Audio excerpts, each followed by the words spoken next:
The same PlayStation they gave I'm saying in like 5 seasons, and we're like, what is that from? Must be salad. I want to like mistakenly think that it's like from a Norm Macdonald bit or something. That's the new name of the podcast. Must be salad. Must be salad. Your favorite New York Red Bulls podcast. Ooh, I wonder what quirky reference that is. 10 years down the line, they don't remember. No one remembers. Yeah, that'll be the name of our food stand when we open. Alias Manuel's Must Be Salad. right next door to Wee Man's Chronic Tacos. Emmanuel Monet's salad.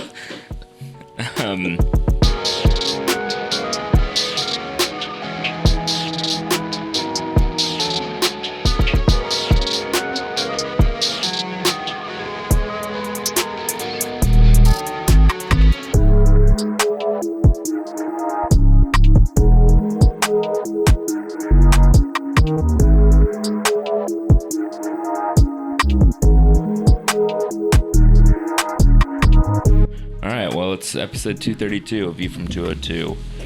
It's right off the top, I have to admit, I have to come clean before you hear it from another source, whether that's, another RBNY podcast, maybe it's another RBNY podcaster not to be named that rhymes with shot shadad, I don't know, but it's true. A couple weeks ago when we were playing DSA League, Peaches was dribbling around, and I got fed up with it, and I kicked the shit out of him in the shins. And I don't apologize, because it was just kind of the level of play that we've really come to expect from View from 202 in DSA League. I've launched a formal complaint against the league and the officiating body. No, it got dismissed because I employed the perfect legal tactic of, I'm sorry, officer, I didn't know I couldn't do that. And also, it was an unsanctioned game at that. So. True, yeah. Who are you going to appeal to? Kanifa? Yeah, Kanifa is the governing body. You're going to get the Cascadia FA to sponsor your appeal. But, dear listener... I'm a part of the Unified Korean International team. Is that one of their... Is that a No, Kanifa but it is fed? now. I was just kind of scanning through my head trying to think if there was like a Korean enclave in around that could be like North have enough Jersey, of a community to Korean have a national team. diaspora. Yeah. I was gonna say like Fort Lee, national Palisades team. Park. Like, Yeah. The Korean Barbecue Association. Big derby with LA Koreatown Yeah. FC. Well, yeah, that was the thing. My joke kind of fell apart because they're just all called Koreatown. Yeah. But don't worry, dear listener. We're back. The four of us are back after the long winter. Since we last spoke, big things have happened in the soccer world. Big tournaments. FC Barca Ehrenreich makes it to the final of DSA League and valiantly loses on penalties. Just to be clear, only Brit and I are on that team, not Peaches. Yeah, and Sam abstained from the tournament altogether. Because he's a libertarian, of course. Token libertarian. Yep, of course. Cork and I valiantly got to the final and respectfully, as one does, declines to participate in the perversion that are set pieces. And what is the most perilous extreme set piece? It's a penalty, clearly. So, Juan and Amanda can enjoy their, little pen Mouse, trophy. yeah. Yeah, exactly. With that. And for that matter, we are resting on the right side of history with Mbappe and Perry Payne, just like the real winners of the winter. Not Juan and Amanda. Yeah, exactly. Juan Penscalante, all right, okay, way to make your penalties. But it was a big tournament for 202. Really banged in a lot of goals. My team lost the first round. Yeah. We were down players. We were missing over half the team. So, well, Cork and I made it work. So I don't know why you're bringing in these. This is what's keeping you from being brought into the U.S. men's national team. This is true. This is why I play for the one reunified Korea Konifa team instead. I would have believed that was a team. But yeah, I guess since our last episode, we were talking about the World Cup on the eve of the World Cup. So, we never got that like stream together or anything, but here we are. The beauty of the World Cup, I think, is that it goes quickly.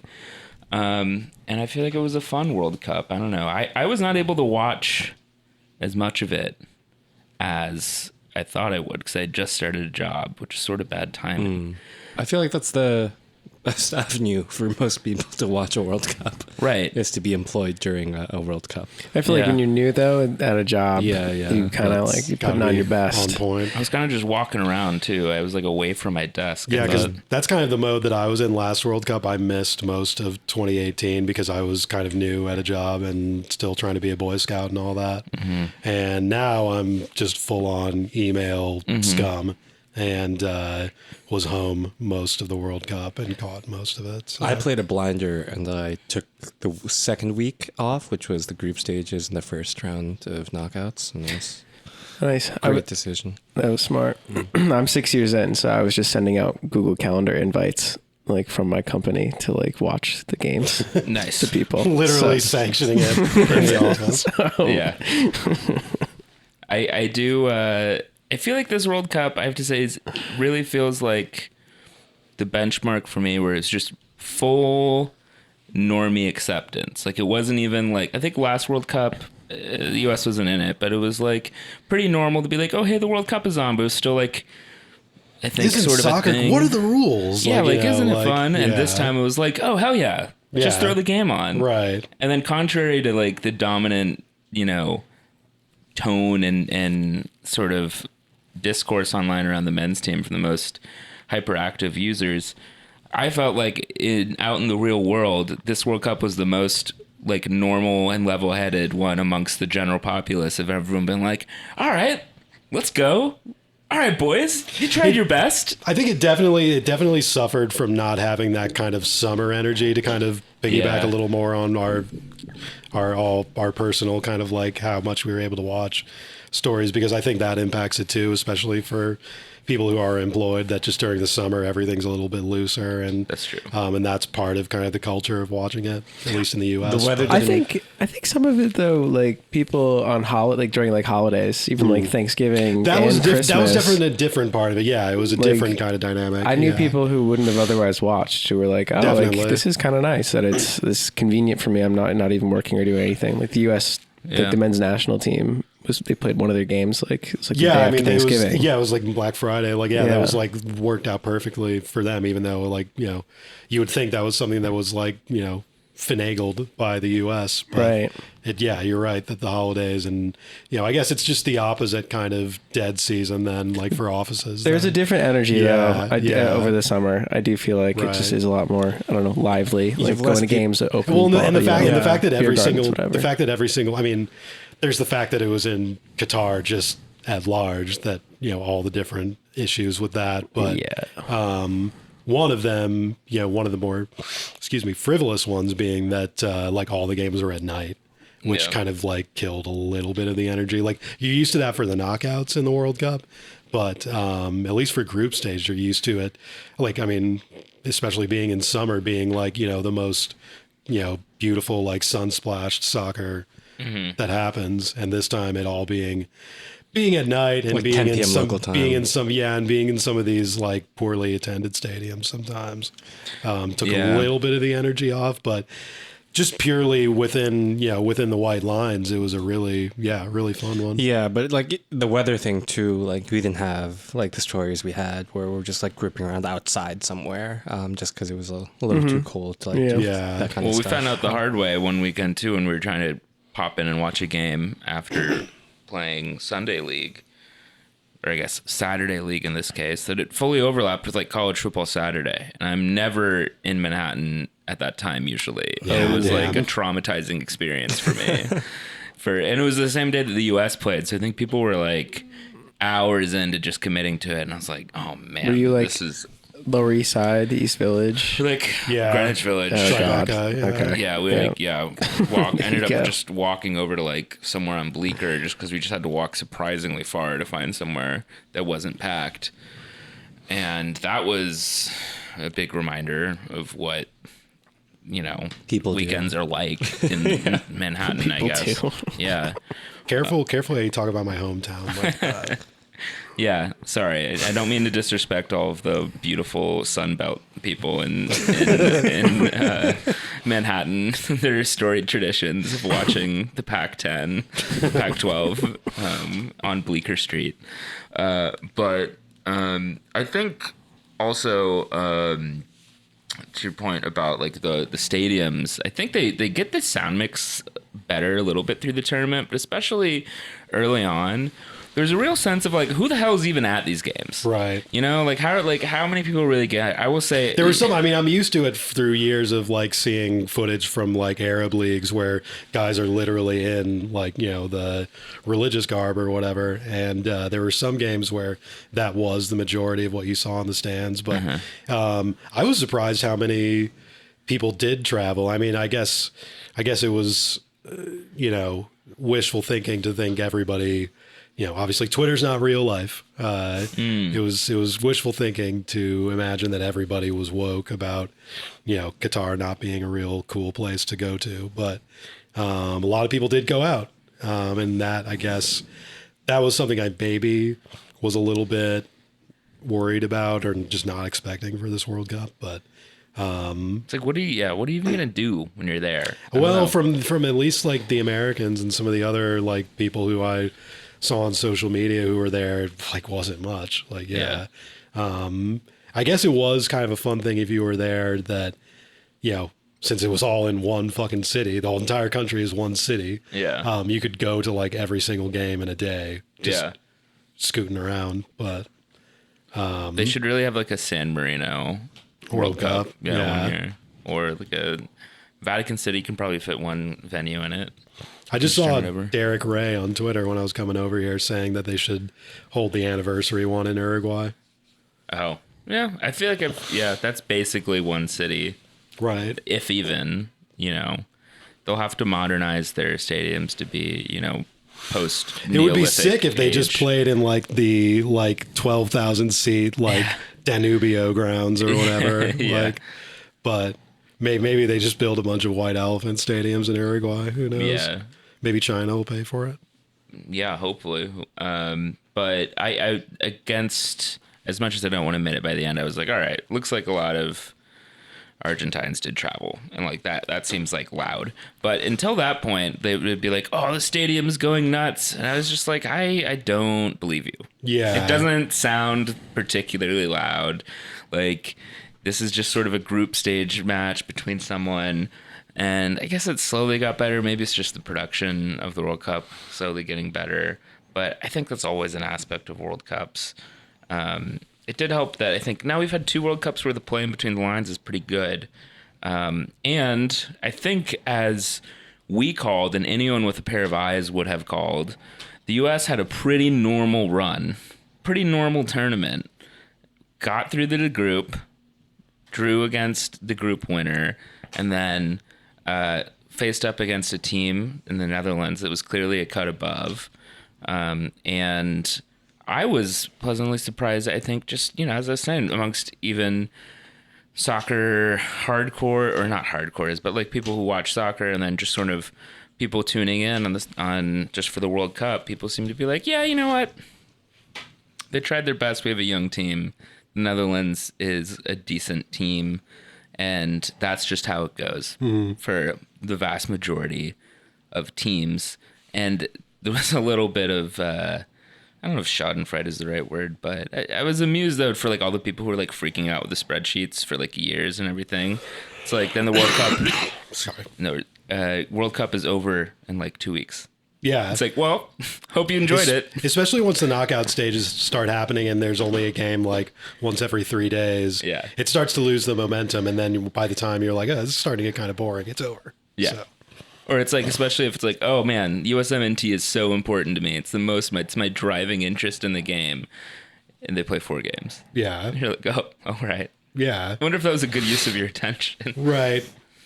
there are a few different people who kind of made the joke along these lines that like all these guys just spent their entire lives for the last 4, 8, whatever years revolved around USMNT and watching every touch compilation video and just all this ridiculous, sidebar stuff. And then when the actual games happened, they just didn't enjoy a minute of it. They just had a horrible time, and then it was fucking over. It's just like, yeah, I mean, I don't know, man. Like, well, welcome to the show. I mean, it's I think easy to imagine that these are all teenagers, but I think it's a lot of people. There's such a even within people who are not part of the psycho, USMNT aggregator community, there seems to be like an adaptation to them where everybody just pretends to be born yesterday and pretends like everything the national team does is, unprecedented. And it's just like they had a completely normal US World Cup run. I mean, and anybody who's been around the block a few times could have told you that. But I mean, it is pretty freaking and it's epic, easier though. for people like that to enjoy it. Yeah. Pretty freaking epic that one of the players like really likes Star Wars. It's true. He even like so crazy. Love him. He even has a nickname, Yeah. in case you thought these guys don't have any personality. Yeah. One of them has a self-proclaimed nickname. Yep. So Good for you, man. Does he have a Star Wars bobblehead though? You know what? I don't know if he fucking does. So I have to, since that came up, I do have to say that, I don't know if you saw the other day that Brad Knighton. Oh, okay. Not where I thought this was going, but okay. Go back to for it. that Go. once I'm done, but because I have no idea what you were getting at. But Brad Knighton, the guy who's been the backup goalkeeper in New England for a million fucking years, he retired the other day, and I just saw some Revs person on Twitter post a bobblehead that they did of Knighton, I guess recently, and it was a Star Wars bobblehead. Oh, wow. He was like the Jedi Knighton, so it was at least like a pun on his name. Because that's when the knights were invented for Jedi true. Knights. That's true. For that's when Knights they made that never up. existed until 1977 when George Lucas invented the name, The concept on a of it, napkin. But Exactly. I was thinking more along the lines of like, the classic Star Wars bobblehead, John Tolkien, main personality on the team. Just his new haircut, to debut. Another bobblehead. Yeah. I don't know if the team's going to be able to release a bobblehead with that much detail of the haircut, but it looks like John Tolkien's somewhere in the Caribbean right now and got his hair braided. if they released a bobblehead of that, it would get like Recalled. Rachel Dolezal or whatever. Well, We need a little bit of spice this season. Honestly, holy shit! It would make John Tolkien the main character on Twitter. John Tolkien, Chet Hanks collaboration win. Tolkien comes out and it turns out that he had Corey Burke do it for him. Oh God. Yeah, I have Jamaican friends now that Corey Burke has signed, and he said it was fine. It's a Dell moment. But my read on that when I saw that was just saying like, Mom, I want Hector Bellerin. Mom saying, we have Hector Bellerin at home. Ladies and gentlemen, John Tolkien, Hector Bellerin at home. I don't know. I guess I've just totally given in to pronouncing Bellerin like the English do. Maybe that makes me. Is it really Bellerin or Yeah, something? it'd be Bellerin. I want a totally deranged like combination of someone to develop like a Jersey accent somewhere. That would be like. Oh, like how Hector and Wojciech Szczesny did. Yeah, They exactly. Just getting a little bit. Oh, Londony. I think Emmy Martinez even got a little bit of Cockney in his English too. Yeah, So we need like. Oh, I don't know, like an Italian. Well, Italian's too close, I guess. We need Patrick like Klimala is just like, hey, not for nothing, but I'm not getting any minutes over here. hey, bro. Yeah, indignantly telling everyone you stand on the line, not in the line. Those are my two New York, New Jersey diction Taylor things. Ham. Yeah, please. Wow, okay, yeah. But Yeah, all right, John Tolkien, the eyes of Red Bull Nation are on you. The phrase that we all say about each other, Red Bull Nation, you know. Let's go, Red Bull Nation. Careful. Red Bull nationalism is on the rise. Yeah, the birth of a Red Bull Nation coming to moments that mattered. Birth of the Red Bull Nation. Revolutionized soccer technology. At what cost? Who knows? To be sure, there were some regrettable parts of it, but God, the film was fantastic. Good job, Arpan. Release the tapes. You know, there's tapes of Stuber talking. You need to release more of them. What's our version of Kyrie Irving telling to this our Amazon documentary? What was Release the Tapes even about? Like, was that a thing? Am I making that up? Like the Twitter things? Yeah, Release the Tapes. I think it has to do with Hunter Biden's like dick. Okay. It's not the Trump piss tapes from Right, Russia. that was also a thing. I thought it was that. There's a lot of tapes to be released. The piss tape, Release the Tape. Yeah. Well, it's funny that they call it tape, even though they're all just like on zip drives or whatever. Yeah. Now. But At this point, I cloud. fully expect if the Hunter Biden thing actually does, maybe it already came out. I don't know. I don't think anyone would notice. That I feel like everybody's already seen Hunter Biden in like naked orgies and stuff like a dozen times. And he's just gonna have like a fucking Joel Lindpair kit on the wall in the back. You know, and we'll be like, oh, word. He's just like has a photo with the Moss brothers like right behind the thing. It's like, oh yeah, all right, friend of the show, Hunter Biden. He's got all of the chants saved on his. Andreas Ivan is at the table with him at some like steakhouse in Hungary. Just like 1,000 comments on Metro Fanatic are entered into Discovery or subpoenaed into the Congressional Record once they figure out who's going to be speaker. But yeah, good. Don't remember how we got there, but good World Cup. Most importantly, Japan did not get further than Korea did. Of course, yeah. Saint How far did Japaning exam day. What's that? It's like St. Tottering Hymns Day. Yeah, but I see. yeah, in the World Cup that does happen. Did they both get to the same level? They did, yeah. They got into the Which is the same level as the U.S. Mm-hmm. Okay. Well, so the U.S. is about as good as Japan and Korea, which is pretty good, I feel. Yeah, that sounds about right. Yeah. Well, I mean, it's like Brit. I mean, I think you were pretty much getting at this a minute ago, Brit, but I mean, you were saying it on the show a couple times over the last few years when we would touch on USMNT stuff, where it's just like all these, yes, it's the best U.S. pool ever. We have players in Champions League and everything. And they're probably just going to go out in the round of 16 or the quarters like they always do, and it'll be fine. Yeah. Like, it's really, there's not a whole lot of needle to move on this stuff. So, Right. And we're not going to win the World Cup anytime soon. So, Right. Like, think about, Morocco and South Korea in 2002, or right. Turkey.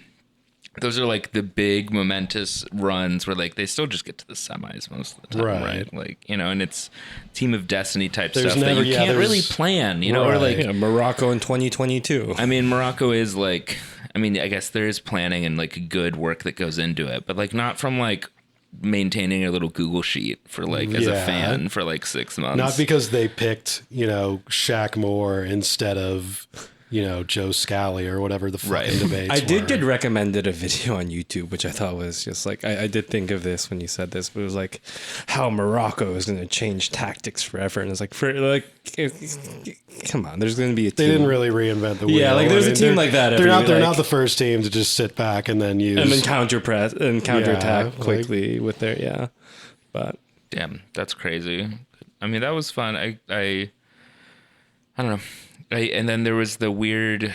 I kind of at this point, I wish fucking Gio Reyna got sent home during the World Cup. It would have been more interesting. Yeah. Also, he sounds like he was being a total brat. Like, just fucking do it. Yeah. At that point, especially now. So this latest thing has come in like today, hot day off of the recording. press. I'm still a little bit behind. I don't know if I've gotten the full. So I'm aware of the fact that Greg Berhalter posted the tweet. He joined Twitter and posted a tweet about the whole scenario of like, he's like, somebody's going to leak that 30 years ago on a first date, I got frustrated and kicked my wife in the shins, and now we're all fine, and I'm sorry.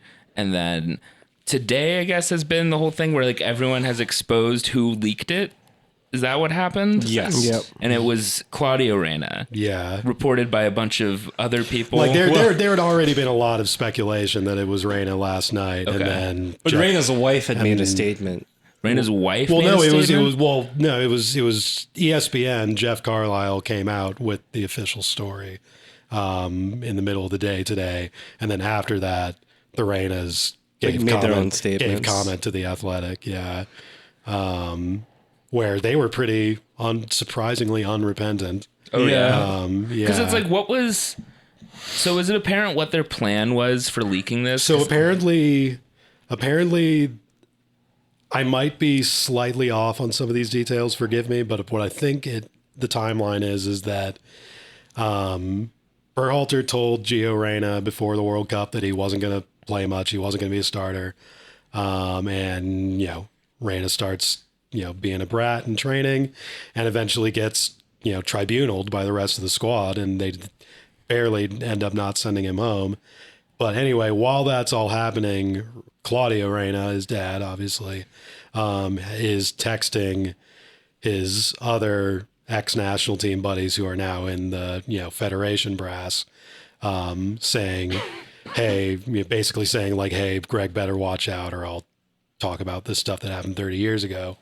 Then, in the Reyna's own words, texting Ernie Stewart. right? Or well, yeah, Ernie Stewart. That's what I meant, and Brian McBride. But then the World Cup happens. Gio Reyna ends up getting some sub minutes afterward, which apparently the rest of the squad did not appreciate because they thought that they had kind of voted to discipline him. But anyway, Greg softens up and gives him minutes. But after the World Cup, there was that thing where Berhalter was speaking at some like private but conference, and told the story about basically tribunaling so it's like Reyna, and then that it was on that day when that all started coming out that the parents decided to like ante it or ratchet it up and say that they're gonna try and ruin Berhalter over this story from 30 years ago. And the whole thing, like Berhalter didn't think his comments were going to be public, right? About like the tribunal thing. They weren't supposed to be. It's kind of a thing where like, I mean, I think the general consensus on that ended up being that like, no, yes, it was kind of fucked up to, leak whatever he said in that because it was private, but also he should know damn well that a person in his position, if he says stuff like that, it's going to come out. So, and like, hey, maybe he should have just said it. Like, I mean, like, well, that's another option too, right? Yeah, I mean, he held the grace until that long, at the very least, right? He could have just said no, like there were, off-field issues before that. But yeah, I mean, it's also just so transparently an attack on his character, right? The way that they're presenting details, and like, I mean, obviously in a very disgusting way. Well, it's just a pretty cut and dry, just kind of, I mean, all the, takes have been, excuse me, I'm all phlegmy from last month, put out today that, Reyna's this guy who didn't do anything about the sexual harassment scandal at City when he was sporting director there a few years ago, the David Villa situation, and apparently wasn't that bothered by this Berhalter altercation for the last 30 years. But then when his son is not getting the red carpet rolled out for him at the World Cup is when they decide it's something that needs to be public knowledge. Well, I think the bigger, more scandalous part of this is in the Reyna statements. They were like, oh, yeah, it's more than like what Greg had alluded to in the statement, which, first of all, is like, hey, why are you the person trying to, like, I guess, be the purveyor of this information? in this circumstance, I guess, right? Like it's kind of, I feel like, an inappropriate party to. Well, I mean, yeah, they're totally re-airing just very toxic laundry from 30 years ago, right? From somebody else's marriage. So. Into a 30-year-old like investigation into someone's private matters, which is like very inappropriate and like totally disgusting, obviously. But like the way that it's been weaponized is like very, very. I didn't think,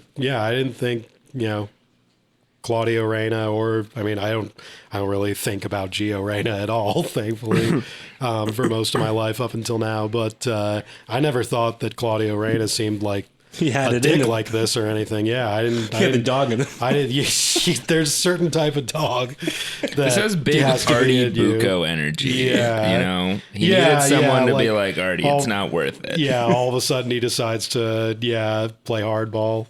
Yeah, when it's not really in character. Yeah. But maybe that is the case with Claudio, but maybe it also just is, this is kind of, it's like with the original incident with Gio Reyna, where it's just like there's incidents with players being insubordinate and, having fights with coaches or other teammates or all that kind of stuff that happens all the time and we never hear about it. Right. That was one that happened to get out. And it's, snowballed into this. But the other end of that being a more banal thing than, media coverage would have you believe is that, people like the Reynas who have been in the sport for 30 years should be able to handle that much better, especially on behalf of their, teenage son. Well, it makes sense though. It's a whose career might be affected by this. It's a credible threat. It's an actionable thing because I'm sure Greg will play Gio Reyna next week. Wait, or next month, since the U.S. men's national team plays the World Cup every month or every week, it's like, Greg's going to fix the mistake right now and he's going to give him all those World Cup minutes, Definitely isn't just going to make him look like a dumbass for 4 years until there's a meaningful game again. Well, to just continue our brief foray into USMNT beat coverage, the next games are going to be coached by Anthony Hudson. Really? Because Berhalter is basically kind of on gardening leave until they get all of this straightened out. Well, his contract expired, and his right? contract is officially expired. And now all this came out. He's gonna be on hold. That's the other end of this where, a lot of speculation that I tend to subscribe to, where it's just like, I don't think the USSF would be going out with all this and doing all of this, song and dance and, they were assisting Berhalter with putting this information out the other day, even though he's technically not employed by them anymore. So it's kind of a thing where you think they wouldn't be going through all this if they weren't planning on bringing him back. Au contraire. In the meantime, Tony Hud is going to be our man. Apropos time to introduce our latest sponsor, DraftKings, 500 to 1 odds for Nick Cushing, next USMNT manager. Nail it down. Gerhard Struber, you are the next US men's now. Actually, that could be watch something burn. That could really get everyone fighting at each other. It's not the worst idea. Yeah. Actually, these nerds would love him, I feel like. No, but then he would turn around and be like, why do you expect me to win with these trash players? Yeah. And maybe they would weirdly like that. Yeah, I guess exactly. It is Klinsmann-esque, so, who knows. I'm really glad that I Googled Anthony Hudson to make sure it wasn't who I was thinking of, which was Ray Hudson. I was like, oh my God, Ray Hudson. I actually saw some posts where people were talking about Hudson where I was like, wait, Ray Hudson is in charge, even after I had already read that it was Anthony. But I got the same fright. Right, I got sheer delight. Yeah. Not just serial delight at the thought of seeing Ray Hudson on the sidelines of the U.S. men's national team. Was Anthony Hudson like the assistant this whole time? Yeah, he was Anthony Hudson and Luchi Gonzalez. Luchi Gonzalez just became the San Jose manager. So Anthony Hudson's the real Nepo baby in all of this. Oh, wow. His dad literally was a big English player in the 70s, although a drunk who got basically banished. Yeah, from the Anthony game, Hudson was never even elected U.S. soccer head coach, Yeah. We should elect the next RBNY manager the way that they're electing the speaker. That we got to do topical stuff right now. Topical. I believe that as a resident of the Jeffries regime, of the Jeffries Rotten Borough, even though he did not get my passport situation rectified, that he will pull through. How? I don't know. Hakeem Jeffries' steps to victory: 1, secure enough votes to become majority leader anyway. 2, profit. Well, I was going to say, you can technically nominate anybody. That's true. Gerhard Struber, you are the next House Speaker. If he had to be Speaker of the House, he would not have enough time to run the New York Red Bulls. That's what you think. That is what you think. But yeah. But I think the lesson from all of this is that, Greg, you can just run a bigger regime next time and none of this would happen. Just banish Gio from the get-go. Yeah. This was a real case of needing more regime. Yeah. In the pot. I'm pro tribunal, love a good player tribunal, but then giving him more minutes at the end. No. Mm-hmm. This is why you have to crush your enemies. This is completely. This is why you have to revoke Hercules Gomez's press pass. Yeah. Just all that shit. Go for it. Go all the way. Greg. Have Bob Bradley attend your dinner and then have your police arrest him in front of the cameras. Yeah. And escort him off the premises. Absolutely. We believe in you, Greg. It's your first time around to, really, regime was not built in one day, or in a week, whatever the saying is. Unfortunately, Aaron Longnumber he didn't ever play, did he? No, he didn't play a minute. Yeah, that was a real, which was odd because even putting all of the semi-trolling aside and how funny it was that Long kept getting picked in the face of the fury from all of these Twitter accounts, was that he did legitimately seem to be rated by Berhalter, and Berhalter seemed to be setting the team up to have him be a main starter. But then out of nowhere, of all fucking people, Tim Ream, former Red Bull great, just ends up coming in and ends up being, Ream was probably the best player game by game for the U.S. over the entire tournament. So. Yeah. He signed an extension at Fulham. Yeah. Tyler had a good tournament, but if memory serves, I think one of those goals in the Netherlands was sort of his fault. Yeah, pretty much. So people were kind of talking about being kind of Chivas-esque. Yeah. The situation. So just went to that. Yeah. Oof. Although, don't know if we would have. If the US is going to win that game, I think Pulisic needed to put away that 10th minute chance, from the get go, and then we just hold on. Anyway, I don't know if we were going to go toe to toe for 90 minutes like that. I was going to say, Tyler Adams is probably having a lot of those Chivas moments at Leeds right now anyway, so. But are they, I feel like they're just losing from the get-go there, though. I mean, in terms of just making mistakes. Yeah. I can't say I've been following Leeds much. Well, they know Everton, so I think they're 15th, 14th, 15th. I think they're 7th. They were in a pretty tough spot a month ago. Jesse was almost fired. I think it's 13 through 20 are separated by 3 points or something. And they drew against someone down there today. So I just know Everton are 17th.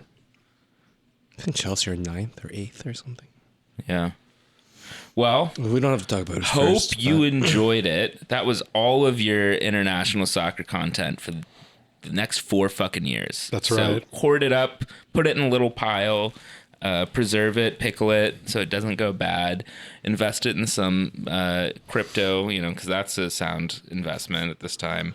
You made me think of that bus meme where everyone's looking on one side is bright and dark. Happy bus, bad bus. Yeah, sure. The bad bus side is the people who watch only the U.S. men's national team, and the bright side's the people who only watch every 4 years, like us. Yeah, yeah, absolutely. I guess you can watch the Euros a little bit too. Copa America, if you really are into watching. You can watch the Copa America. Real heads know about the Copa America. Copa Libertadores. Ooh. Oh, man. I was going to say the most Americana. The most recent match ball that I bought was the official Copa America ball. So, all right. Real diehards will know. Look at the real head over here. Yeah. Red Bulls still exist. The Red Bulls are around. There is no substantive news since the last time we recorded. I guess Aaron Long's departure is official. I have no information that would indicate the Red Bulls are not going to play this year, to put it in Jochen Schneider's terms. But yeah. I believe that Mikhail Gorbachev is still alive. Yeah. Of course. Wait, no, I'm forgetting. We drafted Patrick Bateman. We drafted Elion Haddock. Haddock. Elian Haddad. Elion Haddad is a character who I'm writing down right now to use later, but yeah, he's just always complaining about how bankers are just so bullied and never respected on this podcast. So excited for him to show up to training camp. Actually, will he show up to training camp? He's already has a finance gig. Yeah, that's a very good question that I guess we'll find out. We didn't spend allocation money this time, though. Yeah, true. Right? Hopefully it takes shorter than or it resolves itself quicker than the 7 months or whatever it took to get Matt Nacita out of the Navy. But yeah. We'll see. But yeah, we drafted him. I mean, he's a goalkeeper. We need a new third goalkeeper, it looks like. I mean, there's always, we're all expecting AJ Marcucci to, become the eventual, first choice USMNT keeper within, the next couple cycles. But we can't really wait. Biggest success in Red Bull Academy history already. Yeah, exactly. Yeah. So yeah, I kind of do need a third keeper. Maybe they already talked to this guy and they, expect him to leave his Wall Street gig, but who knows? I like to think that they drafted him and then Sam was like, okay, here's all the allocation money, make it grow. Yeah. And then like that you can do big that, right? Ponzi scheme. Yeah, exactly. But yeah, and then they drafted a fullback from UNC Greensboro, Conley, who just seems kind of in the, maybe not very enticingly in the kind of Buckmaster, Segrist, Ethan Cutler mold as just kind of a lively little college fullback who they're taking a flyer on. And then third guy is Amos Shapiro Thompson, famous Amos, who apparently played in the academies at Dinamo Zagreb and Legia Warsaw before going to Boston College, despite the fact that he apparently learned the game kicking the ball against a barn in some small town in Vermont. I don't fucking know. Oh, it's like a Billy Wagner thing. Yeah, right? I guess. But yeah, he's your colorful character from this. Well, actually, two colorful characters from this year's draft, if you count him. So there'll be lots of lore to be. Yeah, the color of Elion is bone white, with nice embossed lettering. Yeah. All that. But yeah, an eventful draft as any, I guess. Right. And it'll matter even less because they're going to go into this, MLS Next Pro thing, which is going to be even more chintzy than USL was. So we, looking forward to, thinking about you at all, whenever you happen to come up to the first team. Yeah, getting your name said at all is real fun. It's like an accomplishment for this. And I'm not joking. Who could forget Stefano Bonomo? It's like the kind of that line that is attributed to everyone, where it's a man has two deaths, when he dies and the last time his name is ever spoken. Stefano Bonomo's career never ended on this podcast. Yeah. Neither did Dan Metzger's or even Brandon Allen. Oh fuck, what was? Oh no, he's dangerously fading. He's fading into the dark. I gotta pull Leo it. Stoltz. Yes. There we go. We saved him. He almost killed him. He almost died for real.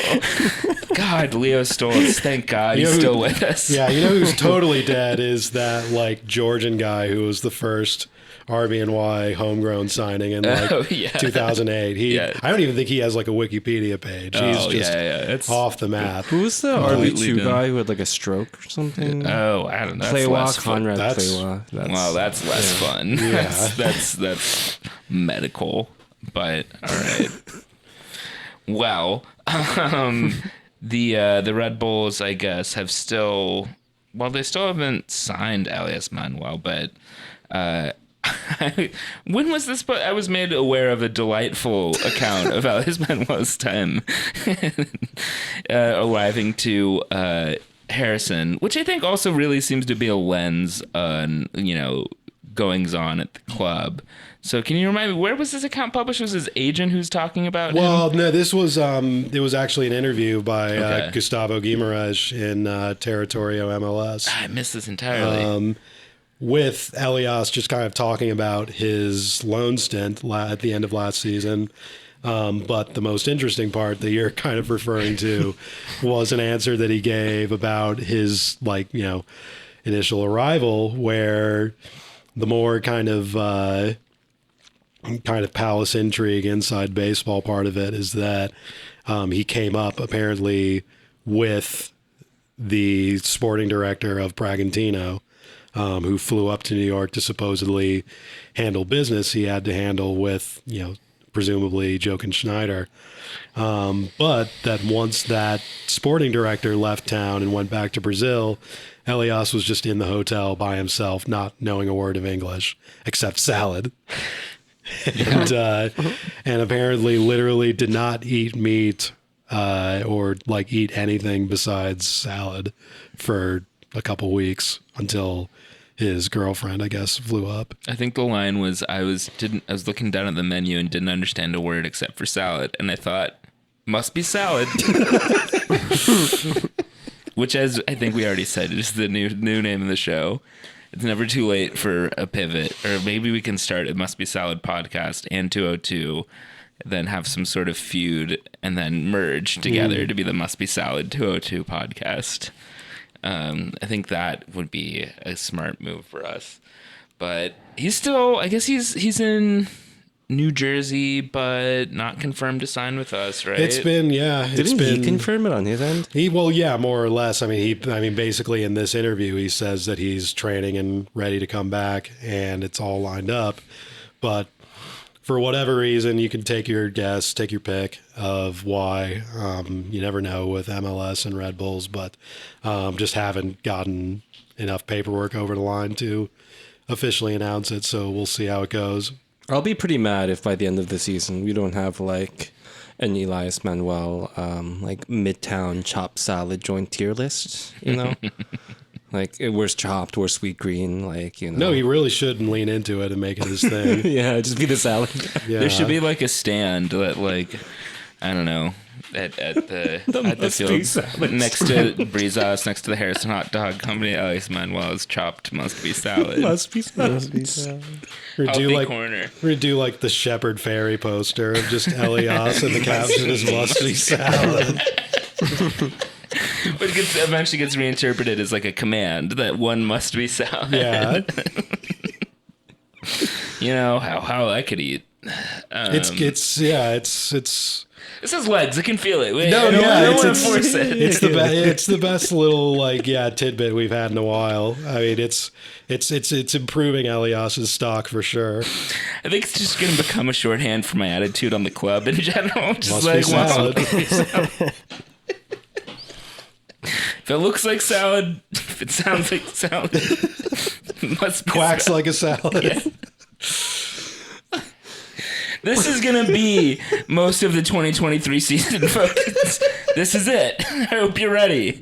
I think it's going to be a lot of fun, but I think this is it. This is the only way we would be able to cope, I think, with what we're looking at. I wonder what kind of salad he had at the hotel. Yeah, do you think...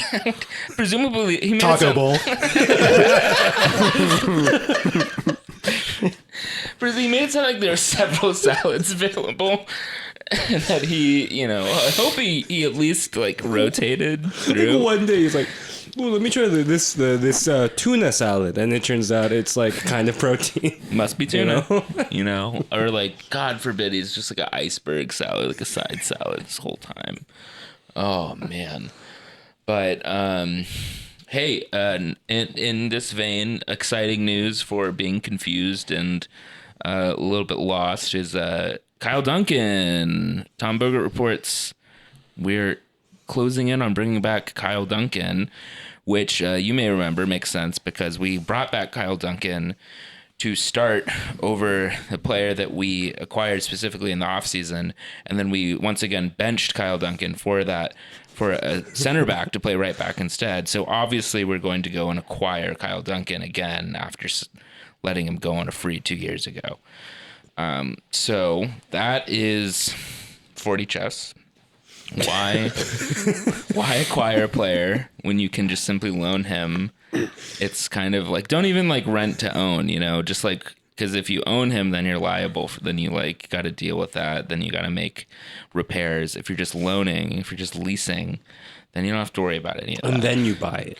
Right. It's just a depreciating value, right? It's like a car. So you buy it for more after it's all depreciated. Mm-hmm. I mean, but to get into the soccer side of it, Struber apparently not rating Duncan that much and not trusting him in the playoffs and a lot of the home stretch last year, despite bringing him in the summer window. That's one of the few areas where he and the podcast are kind of on the same page. Yeah. We don't really, trust, Duncan as a guy who will really raise the level of the team that much either. It's just kind of, I don't know. I was kind of thinking about it where it's like, you hear so much, from Struber and just kind of the general messaging about, what the team is being set up like right now. And it's supposedly that it's very complex tactics and there's so little margin for error. And, everybody needs to be on the same page. And it's just so strange to me that of all the players on this team, Kyle Duncan is one of the ones who's supposedly, embodying that, because he seems like, if the idea that Struber needs a bunch of more experience, like tactically, evened out players, he doesn't seem to, in actual practice, and the types of players who he, seems to prefer and seems to, kind of praise more are not those kinds of players. It's players like Kyle Duncan, who are guys who just kind of make plays out of nothing in the midst of, bad performances. But then the other end of it is that they will make a ton of mistakes a game. It's just like that. If you're kind of following me still on all this, that's the part of Duncan that's kind of curious to me. Not just not just in bringing him back, the idea of bringing him back now, but just his whole story and his whole trajectory here before and after, but especially after Struber got here. But if I'm looking at all kind of like the evidence that's presented in front of me in terms of like who wants Kyle Duncan back, or like who wants to bring him back the most? Who? I don't know. The only answer to me could be like Kyle Duncan himself is the the like biggest culprit in terms of the person who wants to be here the most. It's also just a thing where it's a lack of imagination and vision. I mean, this gets, and I don't really want to get into a thing where I just end up repeating myself a bunch and we get into like a gripe session here, but it's just kind of like, it flies in the face of so much of what we were told was holding this team back last year. If the offseason plan is to just bring back Kyle Duncan instead of going out and getting this primo right back that we supposedly need. It's not the vision that you would expect, that we would hope to see in a vacuum with this club. And it's especially not the vision we would expect to see after a season where the manager spent every other week complaining that his players weren't good enough. This is a good question too, because I'm trying to do a little check on myself, or a reality check on because I've been thinking like, oh, Struber's been making such a meal about like fullbacks and like right backs, but I'm trying to remember like to what extent has he like actually said like right back is like a really important position in this formation, or have I just been kind of inferring that or reading between the lines? It seems to be the position that he's the most kind of persnickety about and most constantly chopping and changing with. Yeah.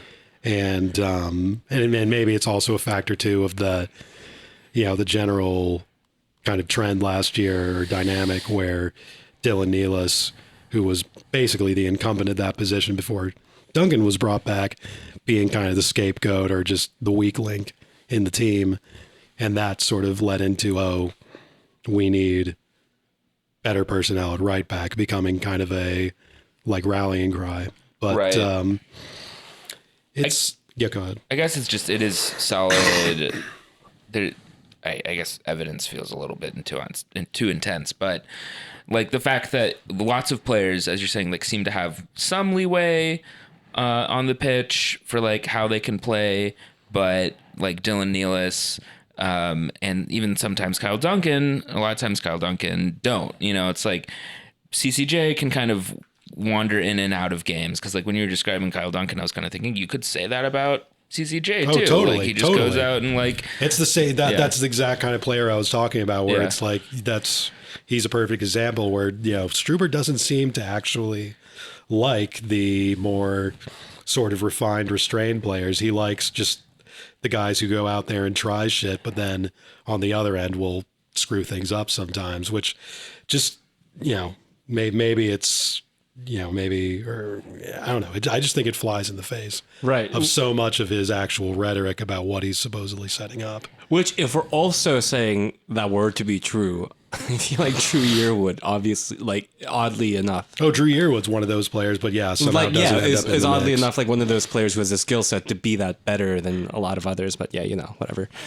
Yeah. No use making sense of what can't be made sense. But like with Yearwood, it's like we do have other viable midfielders to some extent that we rotate in. So it's like less, I think like when Daniel Edelman starts playing, when Frankie starts playing in the middle, you're like, okay, that is less glaring, but like the right back carousel has been so much weaker than that rotation of players that it really just sticks out much more painful. And then you also have like Cameron Harper being banished forever, and then it doesn't seem to make sense that like Cameron Harper actually needed like a year to learn how to play right wing back, because he was also clearly still learning it while he was doing it last year. Right. So it's like, was he like being told to study tape that whole time? Probably not. Did the idea just come up later? Yeah. And it seems like there was actually sort of some leeway and flexibility for him filling out that role. So yeah, it is just sort of, baffling as ever. But yeah, like I said on Twitter yesterday when the Duncan news first started coming out that, I didn't even really voice an opinion on whether I thought it was a bad or a good signing, in pure soccer terms. I don't think it's a very good one in pure soccer terms, but leaving that aside, it was just sort of a context thing where I was just kind of like, this is not what I was expecting.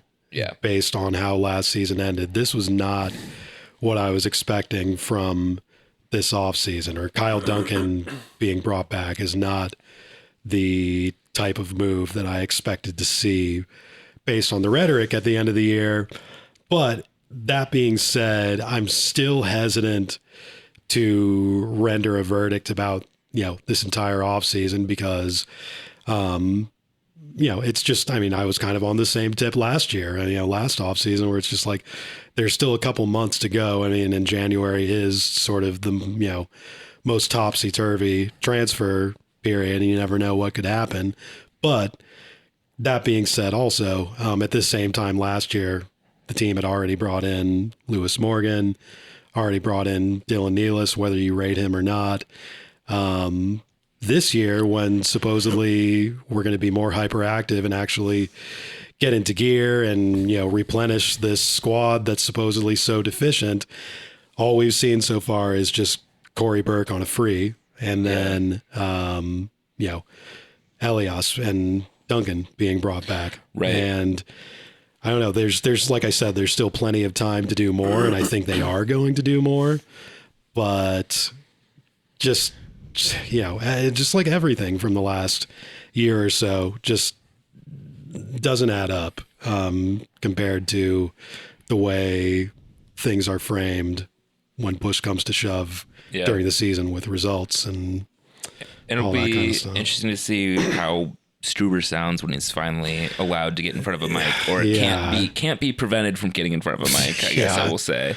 Because if he comes out and like, even if he's not super bullish on the season, but if he's just sort of chill, I'll be like, where was that energy last year? Like, don't you want to, like, if you were fed up last year with your situation, like, why are you a year later, like, not even more insane given the stagnancy of the squad compared to then, and I'm not even saying that it's saying like, oh, the squad sucks. I think there's still quality on the squad, but just like trying to extend his own stance on how shitty he thinks our players apparently are. It's like, why are you still here if you've got all these options? Go give a call to the Dreyfuses again and get yourself a little Sunderland gig or whatever if you're so keen on it.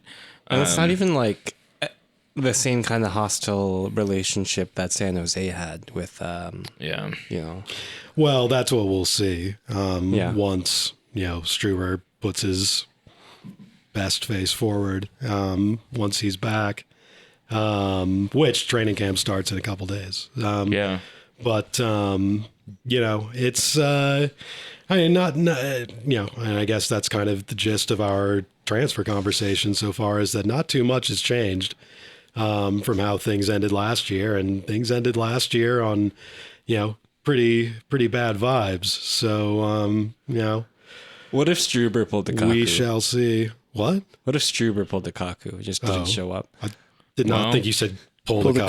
Cock? Yeah. Pull his cock. Well, no, I thought you were making like a Bud Dwyer reference. Yeah. Ooh. Well, I'm kind of relieved now that I realize that there haven't been any Lewis Morgan sale rumors. Lewis Morgan, believe it or not, hot take, I think he's a solid player. Leading scorer for the Red Bulls in 2022. Nice little bit of skill and able to get stuck in. I hear that there might be something else in the works, though. Is there a new hot rumor from the hottest place on the planet?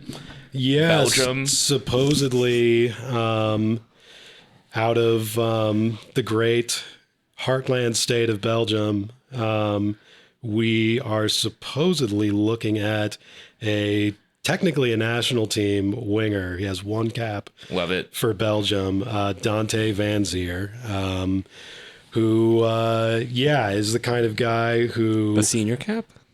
One senior cap, wow. Like 3 years ago. He's going to be turning 25 soon. So kind of in that, The Daniel Royer camp. Well, yeah, a little bit. That's good. That's a decent analogy. Where, it's pretty clear by this point that he's never going to become... like an A-list international. And his option is to, kind of go to the most prestigious club with the most money that he can get to for the rest of his 20s. And maybe we're going to end up being that club. We shall see. He has a pretty good goal scoring record. He's a little kind of hybrid winger forward, which I guess... fits the profile of, obviously we ended up signing Luquinhas last year, but also we were linked with America's sweetheart Taxi Fountas before that, and he fits some of that technical kind of profile, I think. And seems like trying to get goal scoring wingers might be the objective next few weeks. We shall see. Yeah. But I also realized that, who knows what the plan is at the back, but we kind of need a third center back. Yeah, that's definitely the case with Long leaving. And apparently they're, to reference Gustavo again, that he looked into some rumors that were coming out of Coritiba in Brazil, that one of their kind of bench younger center backs is somebody who we're looking at, or even that he actually it's that he followed RBNY on Instagram, which is usually a bit of a smoking gun these days. But Cortiba denied it, which means a little bit, but we'll see. I said on Twitter that I think that's the exact type of center back I would expect them to be going for these days, knowing what we do about, some of the recruitment tendencies. So, we'll see. I think center back, we'll definitely see an addition. I think just to go back to this Belgian guy and whether we sign him or not, if the club is looking at wingers, particularly ones with decent goal scoring records, I think that is a more intuitive kind of move to be making right now. I think one guy who I definitely saw moments last year where he was, doing his best, but not quite enough for the role he was being put in was Omir Fernandez a lot of the time. Having somebody in those kind of wide attacking zones who was a little bit cleaner on the ball, a little bit more refined and experienced could piece together a lot of action in the final third that fell apart last year. So we'll see. Yeah, it could make sense. I mean, he raised a good point that we're at that point where like preseason starts soon, but there's still a lot of time left. So there's no smoke in us being a leverage point in Giroud's Milan contracts. Oh my God. No, to answer one of the Twitter questions. No. Oh, wow. Yeah, we did solicit Twitter questions. I forgot about that. Should we move on to those? Yeah, let's bang those out. All right. Kind of already. It was a long one. We're going for the big off-season, Yeah, is it the start of the new season? Or are we at I think it's January. So we're season 8? Yeah. Also, we're talking about the next season, season 8 of Few from 202. Pat, flag, Dove says, thanks for the face reveal. You're welcome. Whoever that is. Yeah. Unknown bearded man. When are we signing Oliver Giroud? When will we sign any proven player ever again? So true. Well, we already signed Corey Burke, so we signed Mohamed Keita. Yeah, goddamn 2017. So it's something that can be pulled off. Yeah, I don't know. Again, if you listen to the show, you'll know that I don't really think having a proven player would really help under this manager anyway. So it's a bit of a. I think it would help me prove some theoretical arguments, so I'm in favor. Yeah, I feel like Lewis Morgan in a way feels like a proven player to me at this point.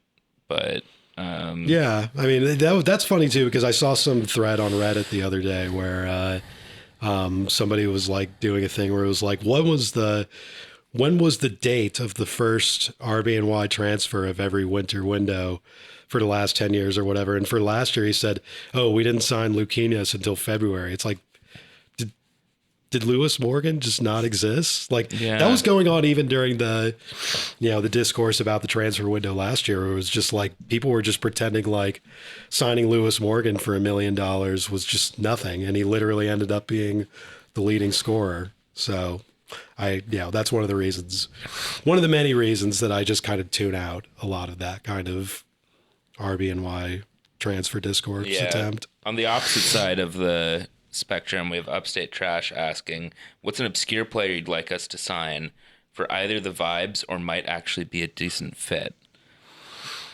Well, we've got to plumb, the depths of my mind for ramen.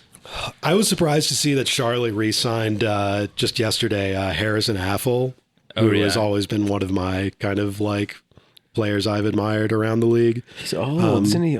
He's 30, real. I'm just doing this. This is just for vibes. Yeah, no, I know. He somehow got re-signed by them. Good for him. And he's always a player who I've always liked. It's just like if he was on the market, especially if we need fullback depth, fucking get in there. But I have an accelerationist pick for vibes, which is unfortunately missed the boat on Chris Mavinga, who I think just got signed. Damn. Chris Mavinga was the player of the squad for the Armas era Toronto in terms of looking like he wanted to be gone, looking like he just like thought this was the funniest thing Him ever. and Marky Delgado. Yeah, exactly. What was their backup keeper's name? Bono or Westberg? No, Westberg. Yeah. He was Oh, like the big Armas out guy. Yeah. And I think also we could use a little bit more Yimby energy on the squad, so Tesho Akindele can come out of in retirement. That'd be sick. Yeah, maybe a little bit of okay, I should clarify unless someone gets this one. These are negative vibes. You know, these are not to be. You know, it's like Scorsese movies. You know, you don't idolize them. Being in the mob is not good. All right, listeners, you get it. Another question: handsomest Red Bull. Now? It doesn't say. I guess you can choose Of all time, I don't Paranoid. know. Yeah. Yeah, I mean, I think Thierry Henry's also up there too. French. Right. Yeah. Could be Giroud. Could be. It could be Giroud Would be overnight, Giroud. Yeah. but in the meantime, On the current squad, let's think. I think Drew's a good-looking guy. Yeah. Also, like, still 20 years old, so careful. Klimalo when he doesn't have his head shaved, Yeah, all right. head shaved is a a little much. frightening. Yeah. But, Yeah. Bearded Reyes. Reyes is just Reyes is up there. He's the prom king. Yeah. Yeah. Coronel also like not necessarily my taste, but a handsome guy. Also girls, love girls gruffy and guy, guys love yeah. the tall, so that always helps. Yeah, those are my picks. I think we've already voiced our opinion on John Tolkien's haircut. Dylan Nealis looks like a handsome Gary Neville. All right. I think I've said Sean before, Nealis is a but- pretty handsome guy too. Yeah, Daniel Ottoman says nice squat, but she let me hit some goofy. So, sorry, just going all the way with that one. It's just like we all know it's there. Yeah, I think that's my selection so far. Unless I'm forgetting anyone. Elias is yeah. pretty sharp little guy. Yeah. Someone asks, what's the meaning? No, I'm going to save that to the end. What is Dennis Hamlet's job from Ben Meinstan, our boss? That's a good question.